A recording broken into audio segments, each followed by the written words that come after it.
This is John Musgrave. Thank you for coming to the podcast. If you like this content or this episode, please click like or even subscribe or hit that thumbs up button on your screen, and that'll help more people find us. Thanks for listening. All right, so your next sheet there. So last week we were doing what? Learning the order of the minor prophets. Okay, so we're going to continue this week. We did the first 4 or 5, something like that, last week. So you got fresh sheets, or you have a sheet from last week. Either's fine. And so as we learn the order of the minor prophets, we just start out with a hose. Why do we start out with a hose? Hosea, yes. So you have 5 major prophets first. And these 5 major prophets, we call them major prophets because generally what? They're longer books. Yeah, generally they're longer books. So we call them major prophets. And that's not completely true. Hosea has 14 chapters. Daniel has only 12.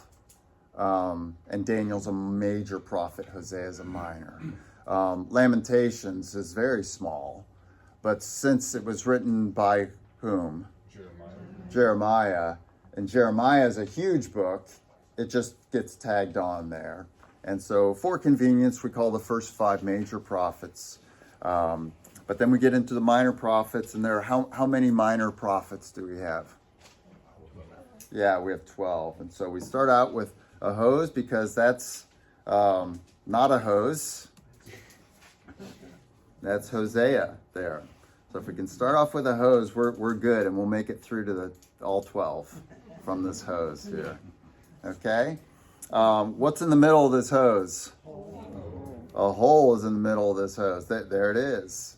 See that hole? And why do we have a hole there? What's hole rhyme with? Joel. So guess who's the second minor prophet? Joel. That's right. So not a hole, but Joel. Okay, so that's our second there. These are ones you learned last week. And so Hosea is our first prophet there. Joel's our second minor prophet. So there's our hose with its hole. And so we're looking at Hosea, Joel, and then who comes on the scene? A moose. Yeah, but that's not a moose, is it? Yeah, that's Amos. There. Okay. So there's Amos. And Amos sees the hose with its hole. He's third. So you got Hosea, Joel, and then Amos. You got to have someone jumping through the hole, right? See all that space below it? Someone needs to jump through that hole. And it's going to be Amos or a moose there. So there he goes. Woo! Man, but he's going to hit his head, and we don't want him to hit his head. So what do we need? What do we need for Amos when he jumps through the hole? We need a bed. Yeah. So just resetting this for us here so we've got enough room.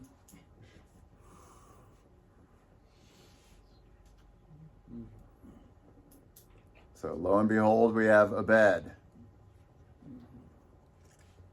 But that's not a bed, is it? No. What is it? It's Obed. Yes, it's Obadiah. There we go. So Obadiah keeps a moose from hitting his head. So we got Hosea and Joel, the hole, and a moose going through the hole, and the moose lands on a bed. Jim, quit laughing.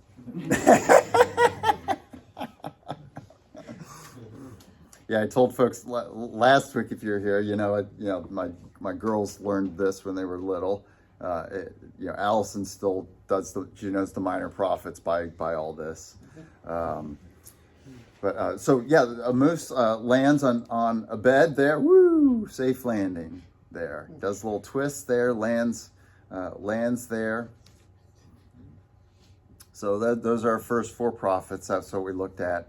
That's what we looked at last week. But as Obadiah is lying on this bed, something disastrous is going to happen. Someone else wants the bed, and Amos is going to have to move out of the way because there's another book coming.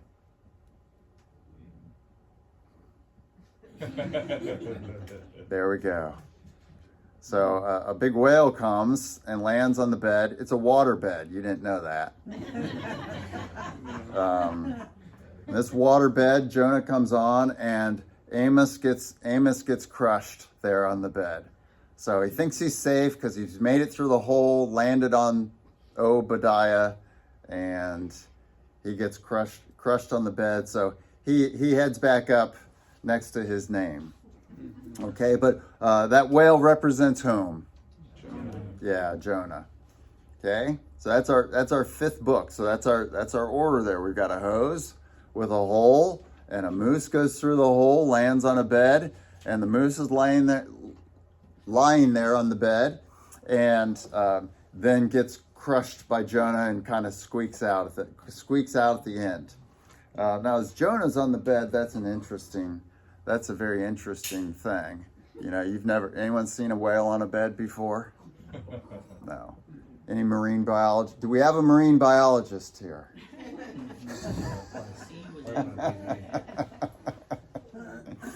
And because that's an interesting thing, seeing a whale on a bed, we have an interview going on. And who's doing the interview of Jonah, the whale, on a bed? Mike is. And what's he holding for his interview? A mic. You have Mike with a mic. So who's after Jonah? Micah. Okay. So you got Jonah there, and then Jonah's on that bed, and so you need someone to interview him. How'd you get on this bed? How are you surviving out of the water? And Jonah says, "Well, it's a water bed. You didn't know that." But yeah, and so we got Jonah's on the bed, and a mic gets shoved in his face because he's getting interviewed. So that's Micah. So Jonah's getting interviewed. The interview's done with a mic by Mike, and so there you have Micah. And so Jonah says, "Oh, this is my big chance. My voice gets to be heard." And so you know what he does? You haven't been talking in a while, and you've just been swimming under the sea. You clear your throat. And you know how you clear your throat? You say, "Nom." There. So the question is, what Jonah, what's it like for a whale to be on a bed? And Jonah, what's your opinion of Nineveh? Those are the questions, and Jonah, filling the spotlight and preparing to answer, clears his throat and says, "Nom." And lo and behold, after Micah, when the interview starts, the first words out of Jonah's mouth is Nahum. And so there you go, Nahum. So there are our minor prophets. Hosea, you got a hole, you got a hose, you got a hole, or Joel, you got a moose going through the hole. That's third. Fourth, the moose lands on a bed, Obadiah. And this bed there that the moose is on, if the moose is not safe, he gets squashed by a whale. A whale lands on this bed down there, and that's an unusual thing. So an interviewer comes up. It's Mike with a mic. So Jonah is followed by Micah. The interview begins speaking into the mic with a clearing of the throat, or Nahum. Okay. All right. The interview's wearisome. Jonah's worn out. He's not used to talking, and so he's there on the bed, and he says, "I need to get some sleep here." And so he flips over. You know what he flips over onto? His back. But he doesn't flip over onto his back. he flips over onto Habakkuk there. So the whale flips after that long interview with the mic in his face that he started with his clearing of the throat. He gets tired, and so he flips over onto his back. And so there he is. We have Jonah on his back. So Habakkuk. So Jonah, Micah, that's the interview. Okay. He starts the interview, Nahum, clearing his throat. And then after the interview, he takes a nap. But he takes a nap on his back. Yeah, that's right. Okay. We're all there? Yes. Okay, I'm sensing a little weariness out there.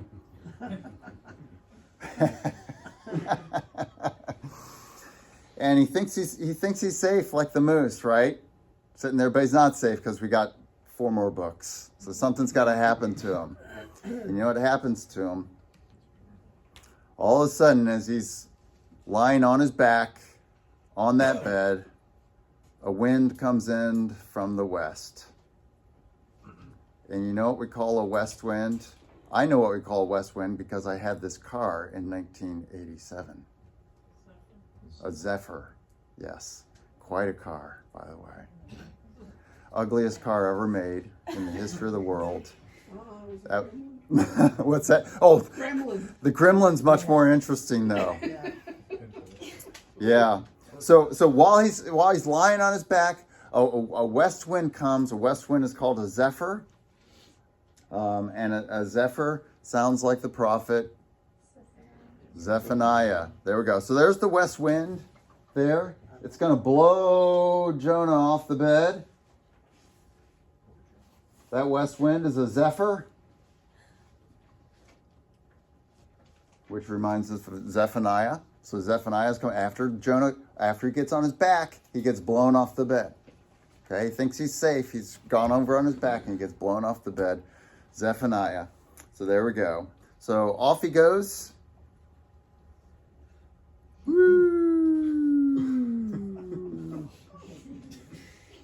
right. So he's not on the bed anymore because he got blown off by a what? A Zephyr. By a Zephyr. He got blown off by a Zephyr. So he's on his back, but Zephaniah comes along and he's not there anymore. Okay, so we're out of room, so we run to another screen here.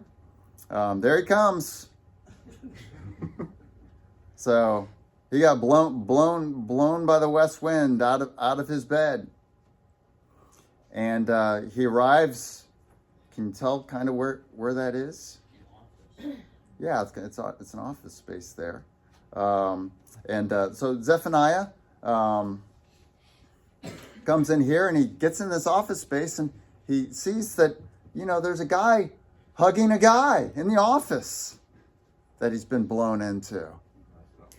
But he's not really seeing it. What's that, Manny? No, I said, Oh, Randy? I said that's not weird. What's that? That's not weird. That's not weird. See, that's how you remember things. You get them weird. So now, not only do you have a whale on a bed who took an interview, cleared his throat, got tired, flipped over on his back, tried to sleep, but then gets blown off the bed by a Zephyr. And he gets blown off the bed, not into nowhere, but into an office space where he sees someone hug a guy there. And but he doesn't hug a guy. It's Haggai. So Haggai there. Haggai there. That's what Jonah sees when he's in the office space. He sees a guy getting hugged. Haggai. But what kind of guy is getting hugged? This is an office. Can I point out the obvious? Is he Asian guy? Looks like Kim Jong-un. Yeah. What I know this is all stretching, so that's okay. I'm stretching you here. So what kind of guy or woman is in an office space in a skyscraper kind of place like here? Business guy? What? Yeah, and what's another name for a business guy? So, A business. Man. Manager. Person. associate. Board of directors. Keep going. Good. Employee. He might be an officer. Maybe the chief one? CEO. Executive. Yeah. He sees a guy getting hugged, and that guy is an executive. You see that? See these two executive guys? Executive. Yeah. So Haggai is followed by, an executive. He sees an executive getting hugged. An executive. And Zechariah. There we go. That's not a stretch. All analogies break down eventually. There we go. So Jonah the whale has gotten blown in by a zephyr. So you got Zephaniah, and then he sees two guys hugging. What kind of guy? Well, what kind of guys? Executives. So Haggai, Zechariah, and then but executives are cutthroat. And so this is a fake hug. He doesn't really like the guy. And you know what he's gonna do to the guy? Fire him. Close. There we go. He's going to get a mallet. Going to pull a mallet out of his pocket while he's hugging the guy. There it is. He's going to wipe this guy out with a mallet. But it's not a mallet, it's Malachi. And there you have your 12th minor prophet there. So they say when you do in Sunday school, you learn how to kill an executive. Yeah, you learned how to kill an executive. Okay, so there we go. Our last four there. Zephaniah, gets you. West wind gets you into that office space, and what do you see? You see two guys hugging. So it's Zephaniah takes you to where you got Haggai. What kind of guys are hugging? Executives. So you got Zechariah, and then what does the one guy do as he's hugging the other guy? He takes a mallet and he hits him on the head. Malachi there. And then you're done. Malachi's the last one, so you can quit even if you haven't been counting there. Put it to a song now. Yeah, I need to put it to a song. I have not done that. So there we go. So you can fill all those out on your sheet if you haven't already. And next week I'll try to have new sheets for you. And when you come in, you can see if you can just, it'll be easy for you because you'll see all the symbols are there. But now you know what the symbols are for. So, going backwards, the mallet is for Malachi. The executive is for Zechariah. The two guys hugging, that's for Haggai. The wind, the cloud with the wind is Zechariah. The Jonah on his back, the whale on his back, that symbol is Habakkuk. Nahum is the beginning of the interview. Micah is the front of the interview there. Jonah on the bed. He's on a bed, that's Obadiah. Before him was a moose whom he had squashed, and the moose went through the hole, Joel, and the hole was in a hose. So there we go. Okay, Did you come up with that? I did.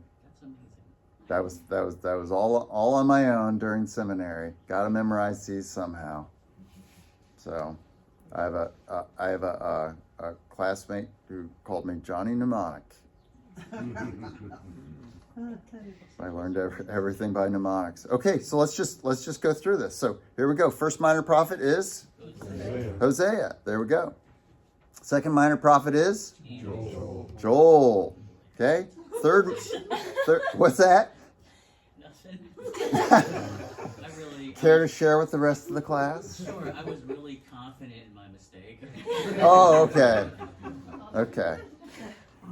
Yeah, we have a joke every Christmas time. Oh Holy Night plays. We just, once Thanksgiving starts, we listen to music when we eat dinner. And so, but after Thanksgiving hits, we just listen to Christmas music through Christmas Day. And Oh Holy Night just hits all the time. But when Betsy and I were in our first year marriage in Cincinnati, Ohio with Athletes in Action, we would have a Friday morning staff meeting. And so there were about 16 people there. It was the Athletes in Action National Office was in Cincinnati.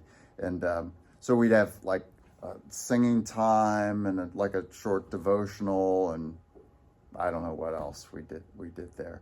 But so during Christmas time, we were singing Christmas songs during our singing time, and we had a guy there who was Athletes in Action staff. He had been a wrestler in college, real bold guy, kind of this kind of guy, and he sang loudly, and so when we were singing along, you know how when you're singing along in a hymnal, it's got some words that are hyphenated, and the words are far apart. So, oh, holy night, like that. And the second verse says, the stars are brightly shining. But on the page, it says shin. And then after some space, there's a hyphen. And then after some space, it says ing. And so Doug, our friend, real loud, boldly, no musical accompaniment. We're all just singing there early in the morning, so quietly. The stars are brightly shining. So every time in our house, Mallory can vouch for me here, every time in our house when that song comes on, we all sing, shining. There we go. So take a mistake boldly. There we go. So Joel, who's next? Who's the moose who goes through the hole? Amos. Okay, and he lands on Obed. So the fourth minor prophet is Obadiah. And then while he's on the bed, he gets crushed by a whale, and that's Jonah. Jonah's a whale on a bed, and that's interesting. So someone comes up to interview him, and that interviewer is Mike with a mic. So that's Micah. Yep, good. He gets tired, before that, as he's being interviewed, he wants to get his voice cleared. So he clears his voice and says, Nahum. That's right. After the interview, he's tired. And so because he's tired from this long interview that Michael Jordan has put him through, he does what? He lays on his back. And so that's the prophet Habakkuk. Okay, and then as he's trying to get a nice peaceful nap on his back, what happens to him? Yeah, Zephyr comes along and blows him off. And so that Zephyr is Zephaniah.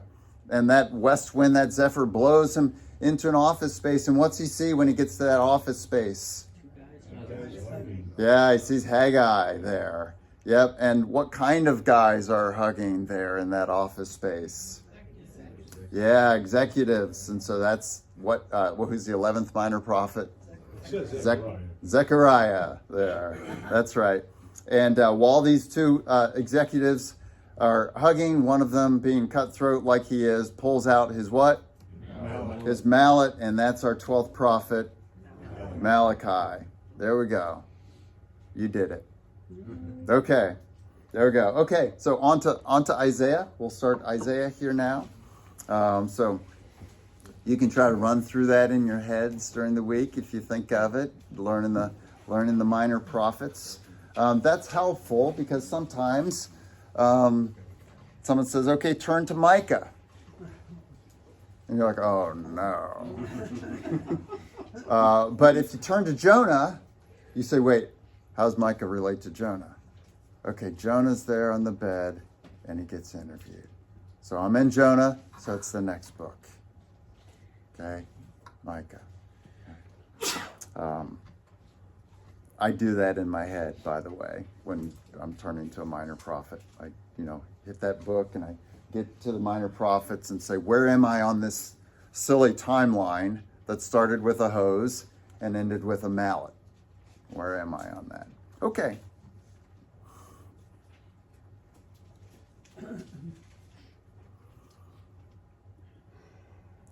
So we head to Isaiah. Let me get us off this here. So here are all our divisions here, and Isaiah starts. You can look at Isaiah 1.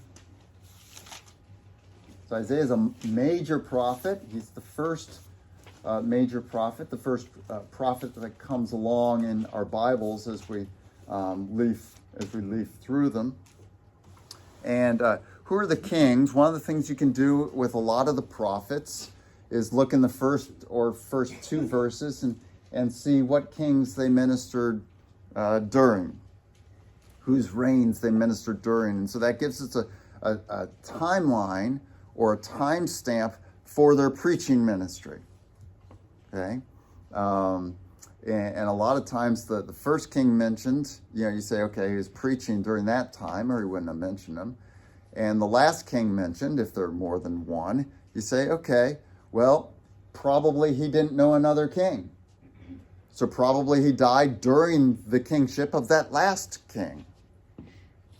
And so that last king, if you have a date there, or at least a biblical timeline in your mind, you say, okay, so this book had to be written before this last king was dead. Okay, so that's how we date books. And the prophets do that nice convenient thing for us by often listing the kings during kings' reigns under whom they ministered. And so you see that in chapter 1, verse 1. Kevin, can you read chapter 1, verse 1 for us? Yes, sir. The vision of Isaiah, the son of Amos, which he saw concerning Judah and Jerusalem in the days of Uzziah, Jotham, Ahaz, and Hezekiah, kings of Judah. Okay. So you see the range where he's ministering. And Isaiah is starting out, depending on one of the things you see with the kings in the Old Testament, both in the north and the south, is a lot of times they have a co-reign or co-regency with their father. Okay, so think about the beginning of Kings, First Kings. David's still alive, but he oversees the crowning of Solomon. And David's alive when Solomon becomes king. And so we see there's just this little overlap in reigns. And so depending on what book you're looking in, Kings or Chronicles, it may say they have a different number of years of reign. Because it may be counting their co-regency as part of their reign. Or it may not be. It may just be when their dad dies and they have their sole reign.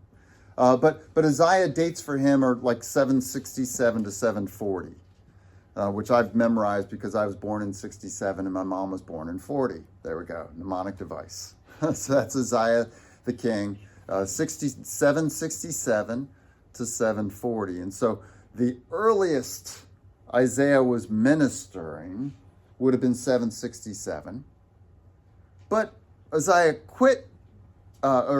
Isaiah died in 740. So it's possible that Isaiah didn't start his preaching ministry until when? 740. Yeah, he could have started the year Isaiah died. And by the way, in First King or Second Kings, Isaiah is mostly known by his other name, Azariah. And in Chronicles, he's more known by Uzziah. He's a dual-named king, Azariah and Uzziah. And so Isaiah starts ministering somewhere before 740 or maybe right on the year 740.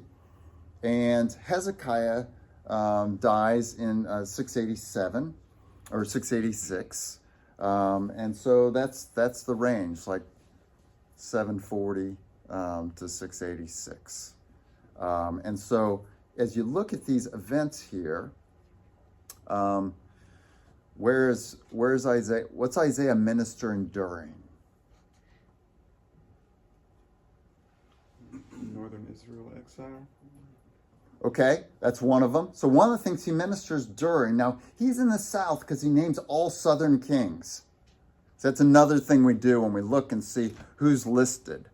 And remember when we were looking at Amos, we saw Amos came from the south, ministered in the north, and then after the exile came back to the south. And so you see with Amos, when he lists kings, he lists Jeroboam II, who's a northern king. And then the other kings he lists are southern kings in Judah. So yeah, northern Israel falls, but what else? If he's starting at least by 740, what other event happens during Isaiah's reign? Coalition. Yeah, the Syro-Ephraimite coalition. And indeed, you find that's the topic in chapters 7 through 9. He's talking to Ahaz, who was the king in Judah during the Syro-Ephraimite coalition. And he's telling Ahaz how to handle that. How should you respond since these two kings are coming against you? What should you do? And so Isaiah goes to Ahaz, and that's chapters 7 through 9 in Isaiah, dealing with 734, the Syro-Ephraimite coalition. And so that's helpful for us. When we know the history of Israel, then we can start to understand the book. What in the world is Isaiah talking about here? Well, he's talking to Ahaz. It says that right there in the book in 7 through 9. But also he mentions the kings of Syria, or Aram, and northern Israel. Pekah and Reza are their names. And we can see their names in the book of Kings as well. Okay, so Isaiah's operating during the Syro-Ephraimite coalition.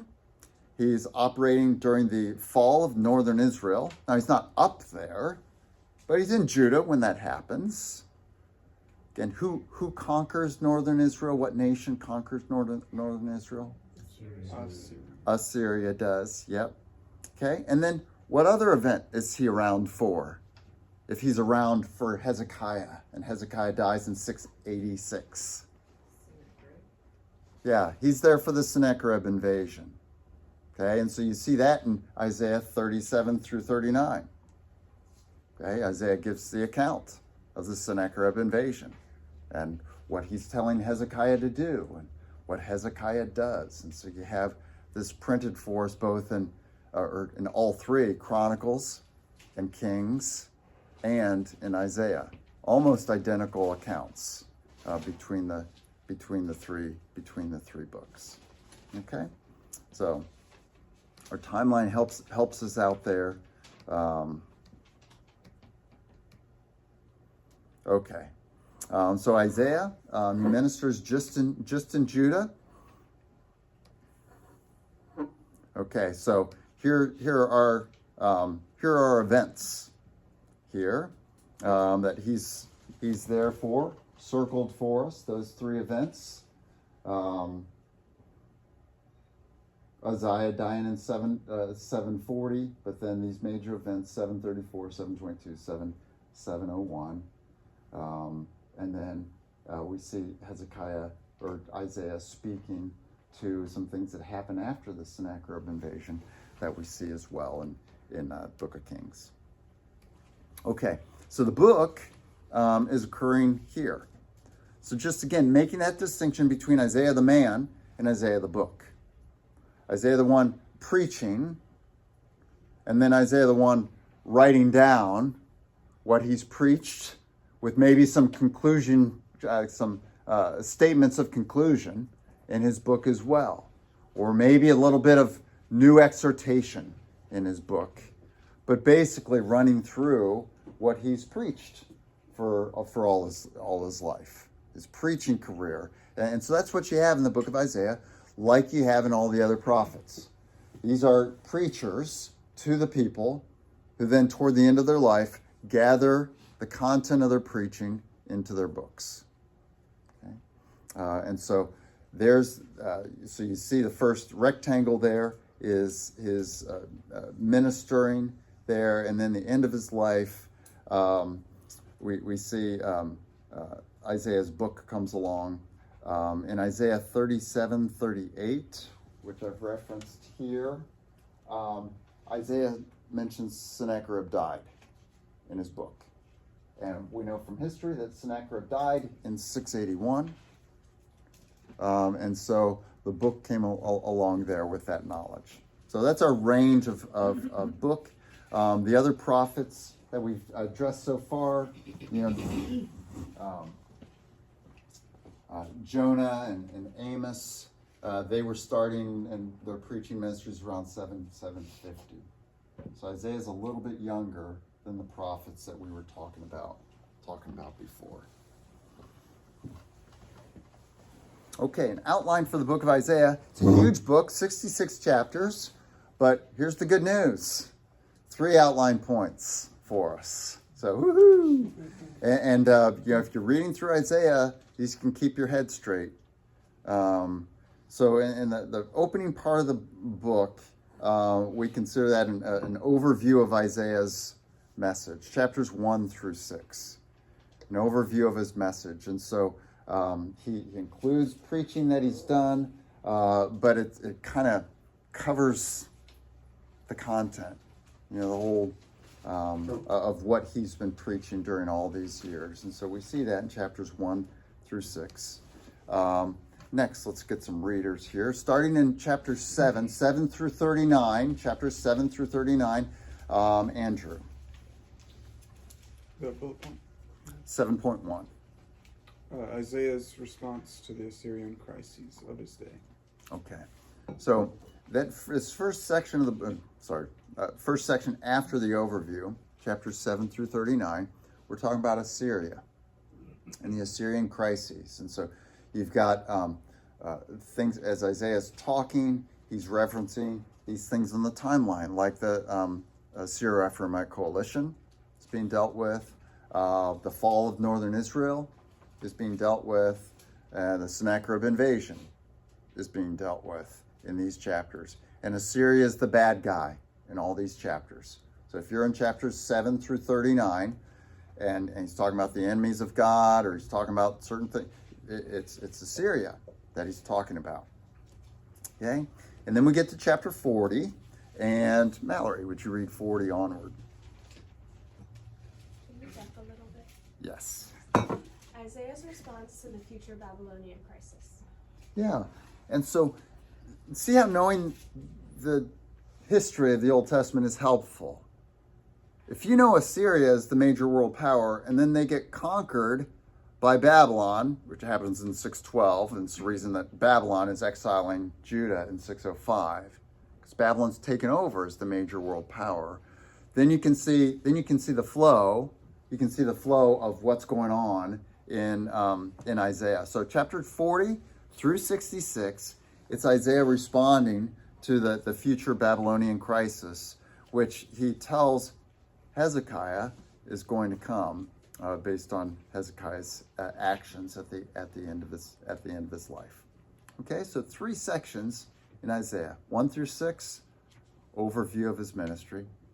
7 through 39 is the Assyrian crisis, and then 40 through 66 is the Babylonian crisis. And go ahead and turn right now to chapter 40. Chapter 40 might be familiar to a lot of you. And it's how the section on the Babylonian crisis begins.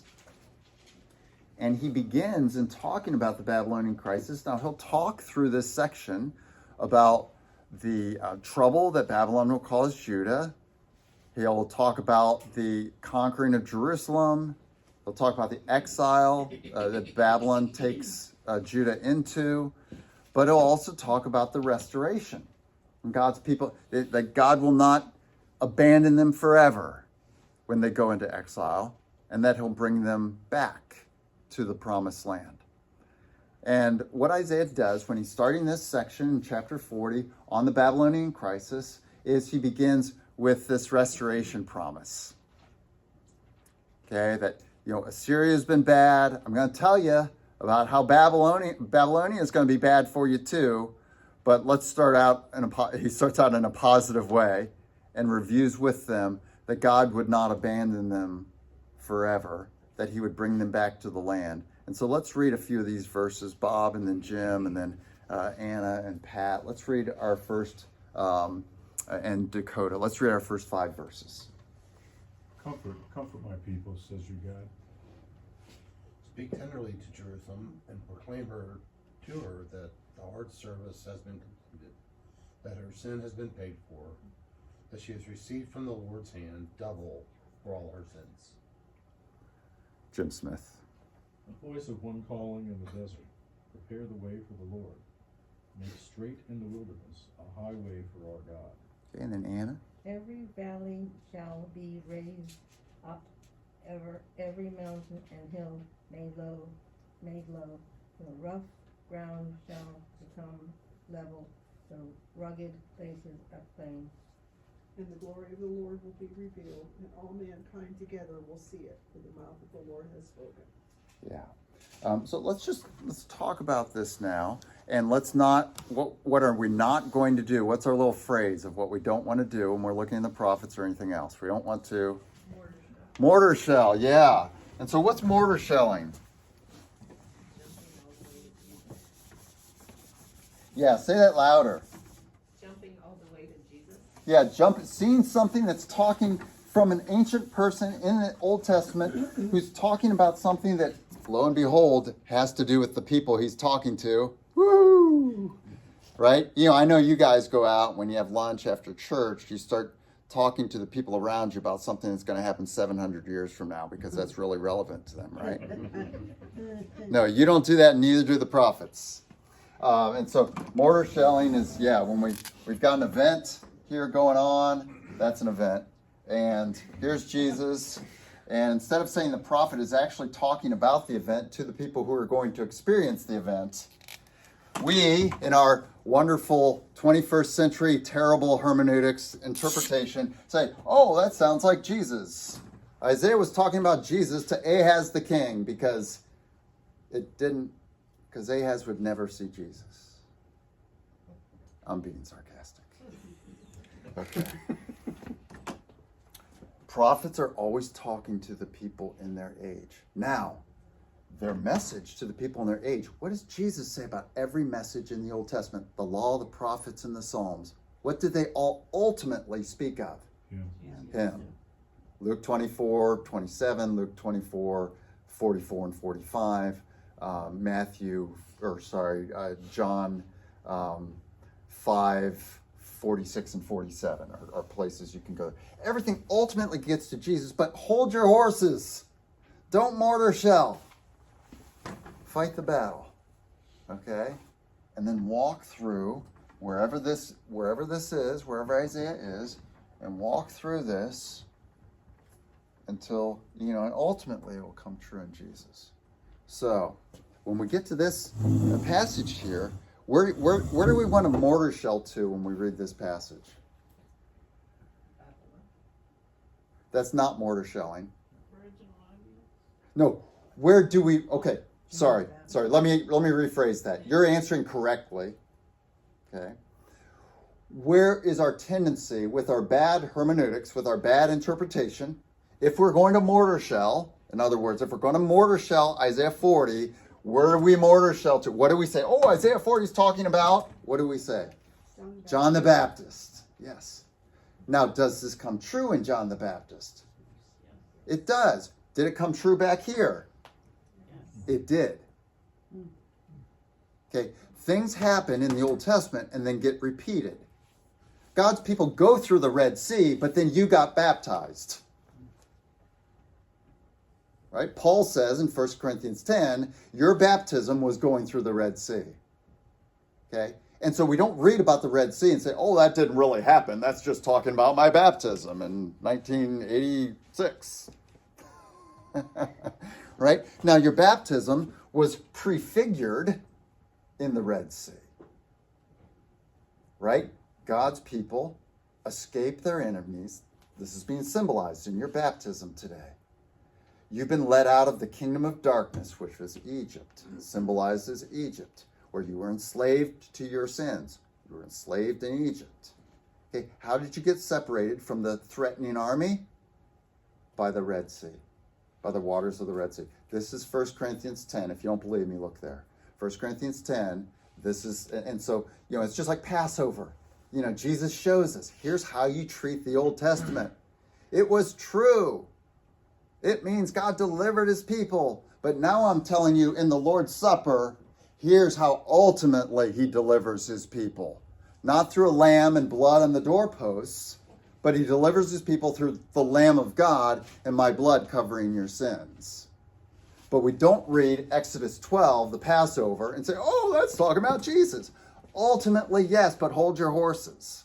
Okay? So this is big interpretive stuff for you, so that you understand Scripture well. And so when we look at Isaiah here, comfort my people.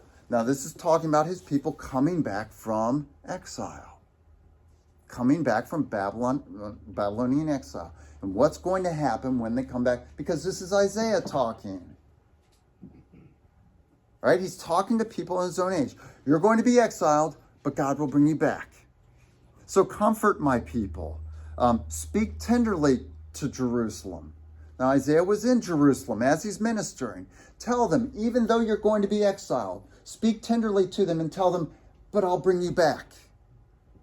Okay, so this is God telling Isaiah, speak tenderly to Jerusalem. Proclaim to her that her hard service has been completed. And this is what's our word, Laura?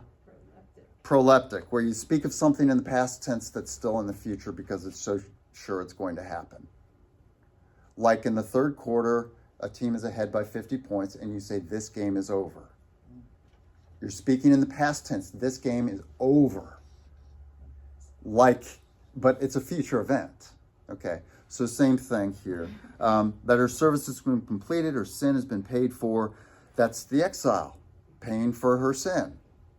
Judah paying for her sin. Her sin has been completed. Her hard service in exile has been completed. Her sin's been paid for in exile. She's received from the Lord's hand double for all her sins.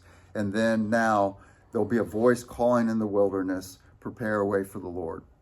And so this is talking about the journey back.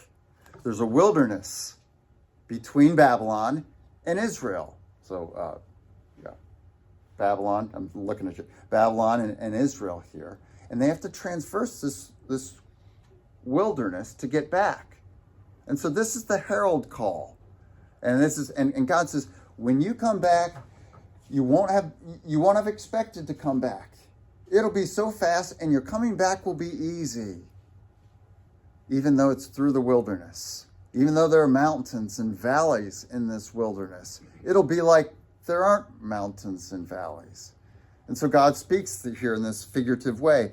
Every valley will be raised up. You know, if you're traveling and you got to go down in a valley, that's hard, getting down into it, then you go across it, and then you got to come back up.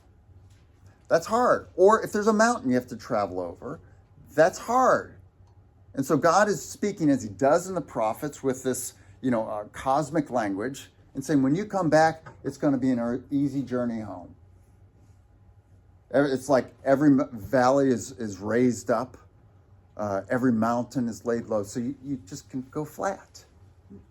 I run to heart rate. I have a heart monitor, heart strap that I put on, and I keep my heart rate under a certain amount. And when you have an incline, you can't go the same speed or your heart rate goes up. And so when you go up, you have to slow down if you want to keep your heart rate up. And so it's nice if you're trying to just run at an even heart rate if you have flat ground.